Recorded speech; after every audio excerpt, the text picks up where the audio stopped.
நமது ஆண்டவரும் இரட்சகருமாய் இருக்கிற இயேசு கிறிஸ்துவின் விலையேறப்பட்ட நாமத்திலே உங்கள் அனைவருக்கும் அன்பின் வாழ்த்துக்கள் கூறி இன்றைய தியானத்திற்கு உங்களை அன்போடு அழைக்கிறோம். இன்றைய தியான வசனம் பரிசுத்த லூக்கா எழுதின சுவிசேஷம் 1 அதிகாரம் 32 வசனத்தின் முன்பகுதி. பரிசுத்த லூக்கா 1:32. அவர் பெரியவராயிருப்பார். அவர் பெரியவராயிருப்பார். ஆண்டவராய் இயேசு கிறிஸ்து பெரியவர் என்பதை பரிசுத்த லூக்கா சுவிசேஷன் தன்னுடைய சுவிசேஷத்தின் பல இடங்களில் குறிப்பிடுகிறதை நாம் பார்க்கிறோம். ஆண்டவராகிய இயேசு இரட்சகரை விட பெரியவர் ஒருவருமில்லை என்பதுதான் அவருடைய கருத்தாக இருந்தது. தற்காலத்தில் கிறிஸ்தவர்கள் அல்லாத ஏனைய விசுவாச மார்க்கத்தார் கூட இயேசுவை பெரியவர்களுள் ஒருவராக கருதுகின்றார்கள். ஆனால் அவரை இரட்சகராக ஏற்றுக்கொண்டு அவருடைய பிள்ளைகளாகிய நீங்களும் நானுமோ நம்முடைய அனுபவமும் சாட்சியும் எப்படி இருக்க வேண்டும்? நம்முடைய ஜீவியத்தில் அவர் ஒருவரே பெரியவராகவும் அவர் ஒருவரே நம்மை ஆளுகிறவராகவும் இருக்கிறாரா என்பதை சிந்தித்து பார்க்க நாம் அழைக்கப்படுகிறோம். இதோ சாலமோனிலும் பெரியவர் இங்கே இருக்கிறார் என்பதாக பரிசுத்த லூக்கா 11 அதிகாரம் 36 வசனத்திலே ஆண்டவராய் இயேசு குறிப்பிடுகிறார். இப்படி யூதருக்கு முன்பாக அவர் சொல்லுவதனுடைய காரணம் என்ன? அவர் ஏழை கோலமாக உலகில் வந்தவர், தாழ்மையின் உறைவிடம், பாமரர்களின் தோழன், பாவிகளின் நேசன், ஆடம்பரமற்ற எளிய வாழ்க்கை நடத்தியவர், அதிகார பற்றில்லாதவர். இத்தகைய வாழ்க்கையில் ஈடுபட்டவர் இயேசு கிறிஸ்து. ஆனால் சாலமோனை குறித்து பார்க்கின்ற பொழுது, சாலமோன் அறிவில் சிறந்தவர், ஞானி என்று புகழப்பட்டவர், படைபலம் படைத்தவர், ஆடம்பரமான வாழ்க்கை நடத்தியவர், அந்நிய தேசத்து ராஜாக்களும் அடிபணிந்து நிற்கத்தக்க அத்தனை ஆற்றல் உள்ளவராக இருந்தார். தென்தேச ராஜஸ்திரீ சாலமோனுடைய ஞானத்தை கேட்க பூமியின் எல்கைகளிலிருந்து வந்தாள் என்பதாக 1 ராஜாக்களின் புஸ்தகம் 10 அதிகாரம் 1 வசனத்திலே பார்க்கிறோம்.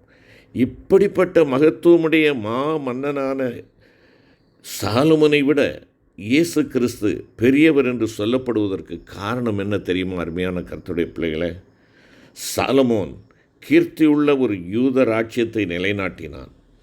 யாவராலும் புகழப்படத்தக்க அளவு அவனுடைய ராஜ்யம் அழிந்து போகத்தக்க உலக ராஜ்யமே என்பதை மறந்து போகக்கூடாது.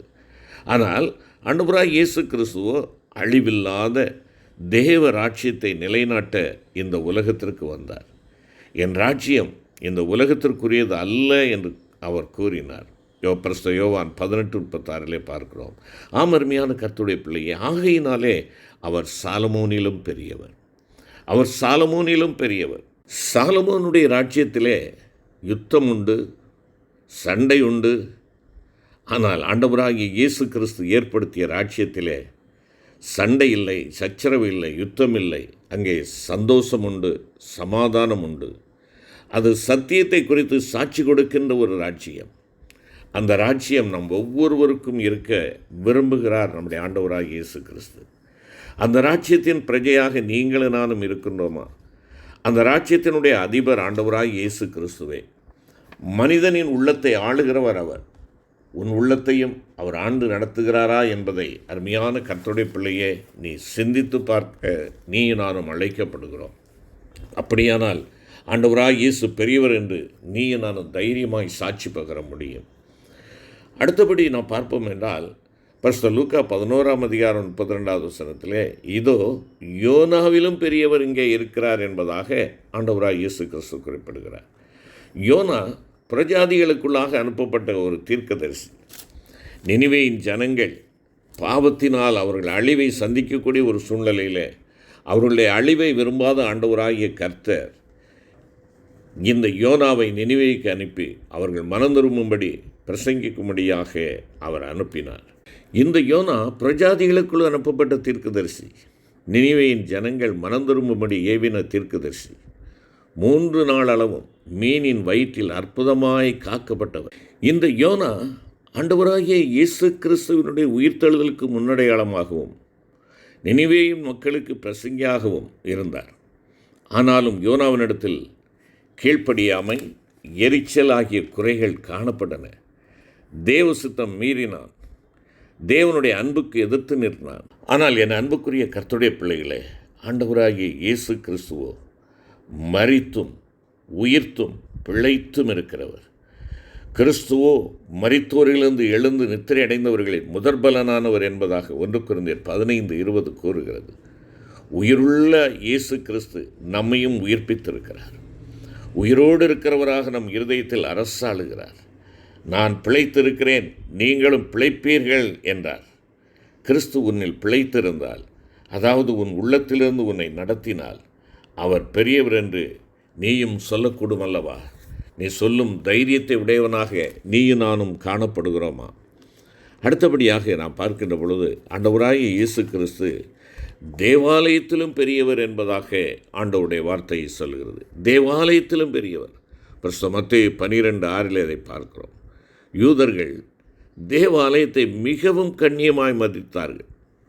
ஓய்வு நாளை வெகு திட்டவட்டமாய் எந்த பிசகும் இல்லாமல் ஆசரித்தார்கள். ஆகையால் பசி நிமித்தம் ஓய்வு நாளில் வயல்வெளியில் கதிர்களை கொய்து சாப்பிட்ட இயேசு கிறிஸ்துவின் சீடரை குற்றப்படுத்தினார்கள். அவர்கள் ஓய்வு நாளிலே வேலை செய்து விட்டார்கள் என்று சொன்னார்கள். ஒரு கதிரை எடுத்து அதை கொய்து சாப்பிடுவது குற்றமா? ஆம், அவர்களுடைய பார்வையிலே அது அப்படித்தான் இருந்தது. ஏனென்றால் ஒரு கதிரை பறிப்பது அது ஒரு வேலை. அதை கையிலே வைத்து கசக்குவது ஒரு மிஷினில் கொடுத்து நாம் அரைப்பதை போன்ற ஒன்று. ஆகையினாலே இது ஓய்வு நாளை மீறிய செயல் என்பதாக அவர்கள் சின்ன சின்ன காரியத்திலேயும் வெகு கவனமாக அந்த சடங்காச்சாரங்களை, ஆலயத்தின் காரியங்களை அவர்கள் வெளிப்படுத்துகிறவர்களாக காணப்பட்டார்கள்.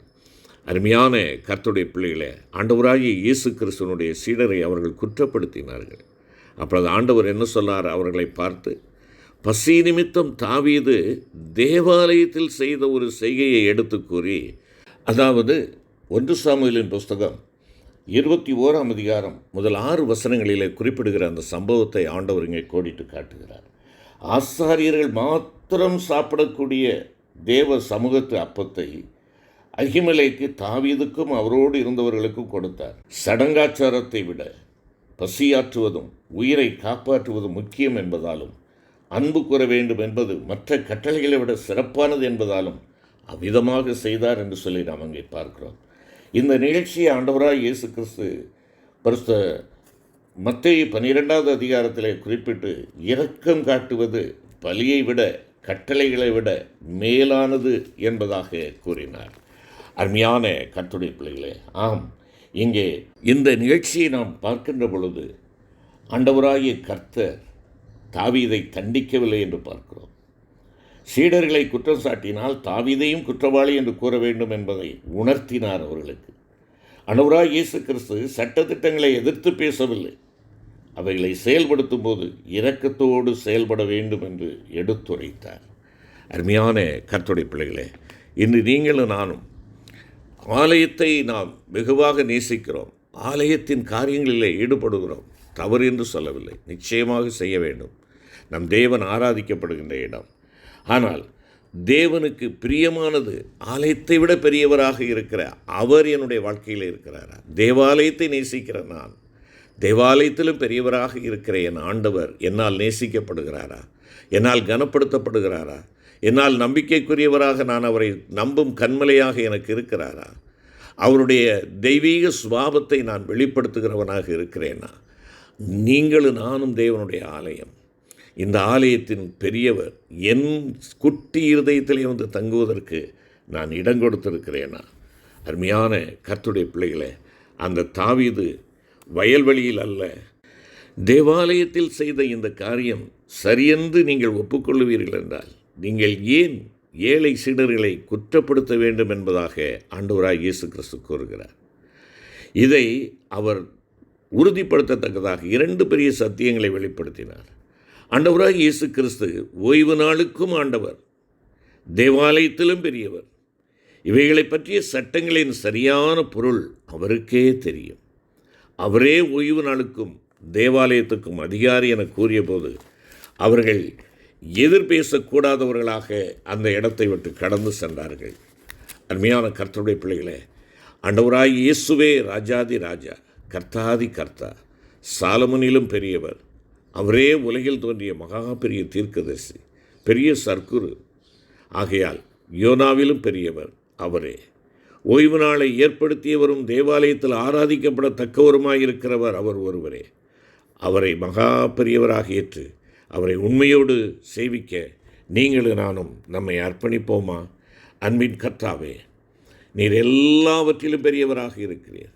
ஆண்டவரே, நீர் மிகவும் பெரியவர் சுவாமி, மகா பெரியவராக இருப்பார்.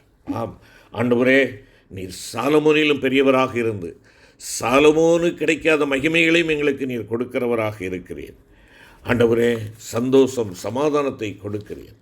யோனாவிலும் பெரியவராக இருந்து எங்களுடைய உள்ளங்களிலே ஜீவிக்கிறவராக பெரியவராக இருப்பதற்காக உம்மை நன்றியோடு துதிக்கிறோம், ஸ்தோத்திரிக்கிறோம். எங்கள் அன்பின் தகப்பனே, நீர் தேவாலயத்திலும் பெரியவராக ஓய்வு நாளிலும் பெரியவராக இருக்கிறீர். ஆகையினாலே கர்த்தாவே, நாங்கள் உம்மை நேசிக்கிற பிள்ளைகளாய் எங்களையே நீர் வாசமனும் வாசஸ்தலமாக உடைய பாதத்திலே அர்ப்பணிக்கிறோம். எங்களை ஏற்று வழி நடத்தும். ஆண்டவர் இயேசு கிறிஸ்து மூலம் வேண்டிக் கொள்கிறோம் நல்ல பிதாவே, ஆமென்.